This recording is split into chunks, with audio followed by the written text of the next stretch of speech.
Okay, I'm going to demonstrate how easy it is to cook a salmon in your toaster oven. And of course, if you have an air fryer, it's basically the same thing. You can do the exact same thing. So here are the things that you are going to need. Of course, some salmon. Here it's about half a pound almost. You'll need salt. And you'll need some kind of oil, preferably sesame oil. It has the best flavor. But if you don't have sesame oil, you could certainly use regular oil, olive oil. You can try that. These other things are really not necessary. They're completely optional, but I like to use them. So pepper and sesame seeds. Okay. So this is how you process and cook salmon. Okay. Open up your package. You want to give it a quick rinse. So let the water go in here. Take it out.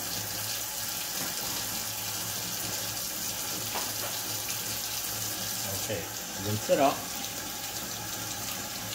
real quick to get all the whatever debris, scales, whatever off. Dry it thoroughly with your paper towel. And this is the time to pull out any bones.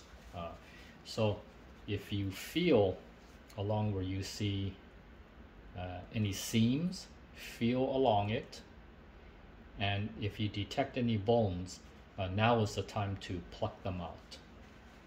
This one happens to be bone-free. Okay, note the thickness and note the size.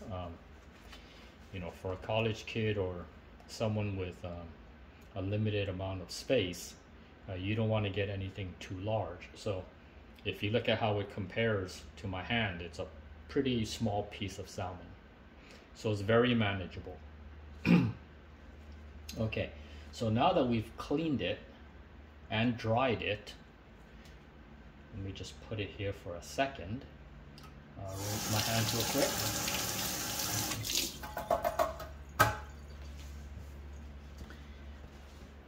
So first, the bottom of your pan, make sure it fits inside your cavity, whether it's a toaster oven or your air fryer. Line it with aluminum foil, and then first a few drops of olive, or in this case sesame oil, but if you only have olive oil, that should work.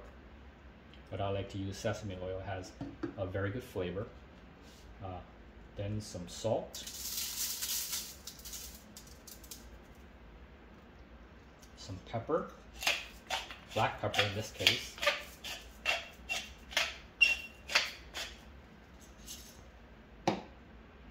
then with the fish skin side down, we're going to put it on top of that blob of oil and seasoning. We want to do this because this will help crisp up the skin as well as lubricate it so that it can easily separate from the foil. It's super delicious. Okay, now that we've rubbed that around in there, same thing with the top. Some sesame oil. Rub it around to ensure that you coat all of the flesh. Then, with something like salmon or fish in general, you want generous portions of salt. Not just for taste, but to help with any fishy odor or flavor that your fish may or may not have. But if it does, add a little more salt to it, like that.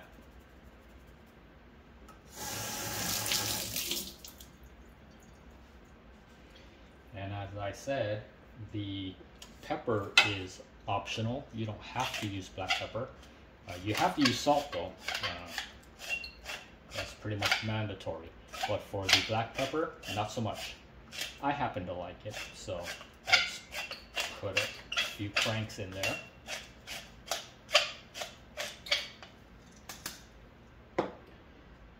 And then come the sesame seeds. And again, this is not mandatory. It'll taste just fine if you don't have sesame seeds, but I like them, so let's put those in there. A generous sprinkle.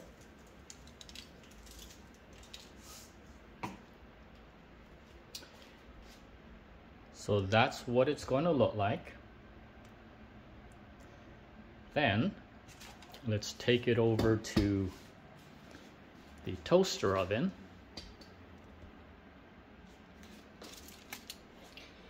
And put it around anywhere from 400 to 450. We'll just do 425, 420. Put it in there. And I depending on the thickness of your fish, usually for something this thin, I would do 10 minutes, then I take a look at it. And then after it's almost done, after 10 minutes or so, then I would crank it up to broil to roast up the top. Now normally, if I were to get a thicker piece of fish, then it would be anywhere from 10 to 15 minutes at 425 or 450. And then with the last 5 to 10 minutes of roasting at the broiler section or broiler setting. So let's come back in 10 minutes and we'll take a look. Okay, it's been about 10 minutes now. The alarm had gone off, and let's take a look. Now, of course, cooking is always by feel, not necessarily by time. So the time just tells you when to go feel. So let's take a look. Let's give it a feel, give it a poke. Okay, good. So you can tell by its moist, mushy feeling that it's still a little raw on the inside. That's perfect, because now is the time to crank it up to broil. Because you can see how it's kind of pinkish still. So let's put that in there, turn it up to 450 and broil setting, and that should give it some color and some roastiness on the surface, as well as cooking it all the way through. So set it to broil, or 450 degrees, as high as your toaster oven or your air fryer will go, and keep an eye on it. Check on it every 2 to 3 minutes. So I'm anticipating this will probably take another 5 minutes, and then we'll come take a look. All right, 5 minutes has gone by, and you can see some of the smoke and you can hear some of the sizzling. Let's take a look. It's looking pretty good. You can see some of the browning, the roasting on top. Give it a poke. Feels much firmer.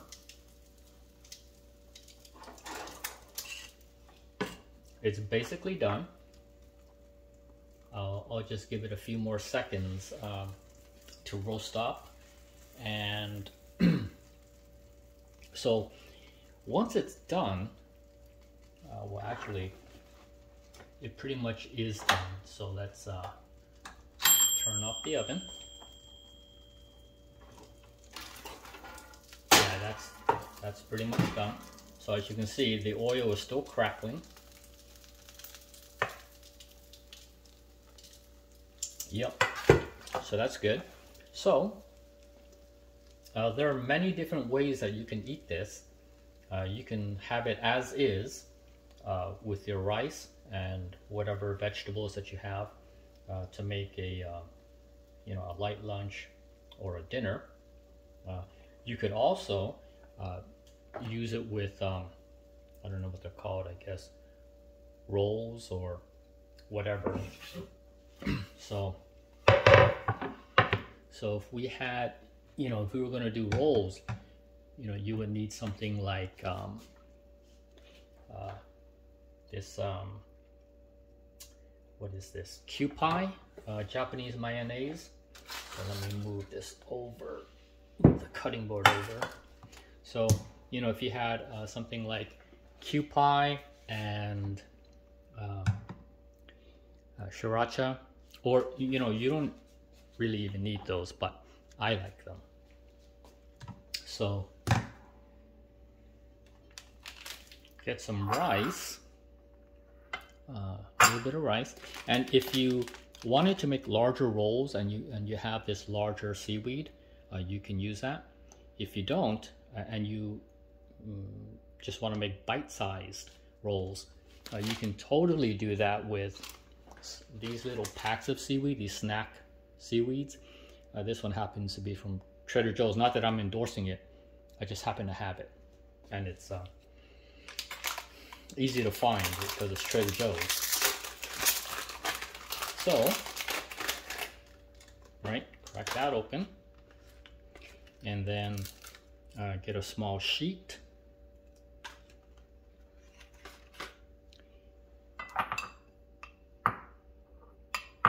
First, with some rice, so a little bit of rice like that. Okay. Then, the ordering is not important. You can put on the condiments now on top of the rice, or afterwards on top of the fish. Okay.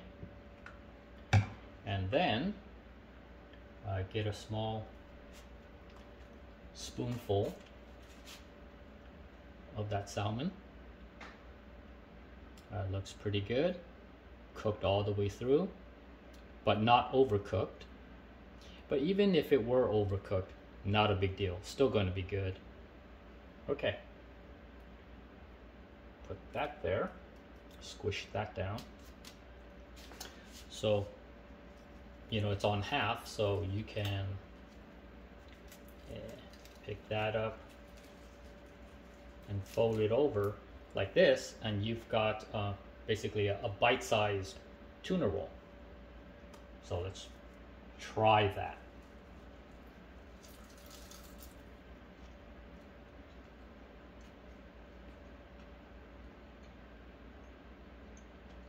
Delicious.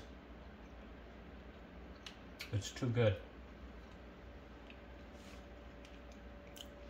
So you can see how easy it was to go from prepping, seasoning, cooking, and then straight to eating. All this was under 20 minutes, maybe 25 minutes at most. So this is a very healthy and quick meal that, if you're in a dorm or in your small studio, you can make something like this so easily. It's very manageable.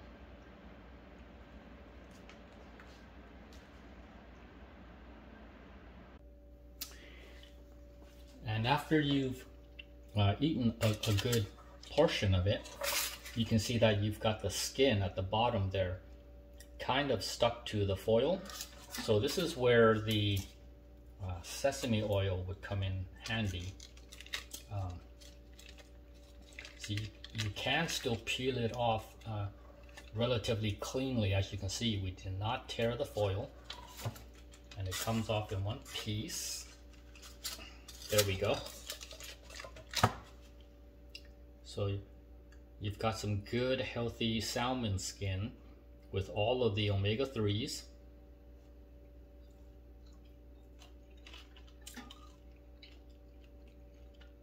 There's a little crunch on the edges. Very chewy. Quite delicious, quite healthy. Omega-3s. And when it comes time to take care of your leftovers, so for example, let's say this was a significantly larger piece of salmon and I've completed my meal. So that's the beauty of aluminum foil. You can fold it up like so.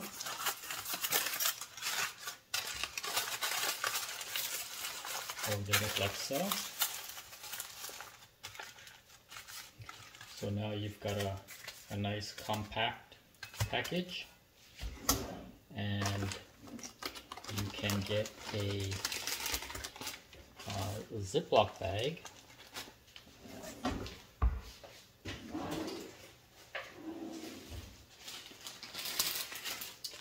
like so. Place that in the Ziploc.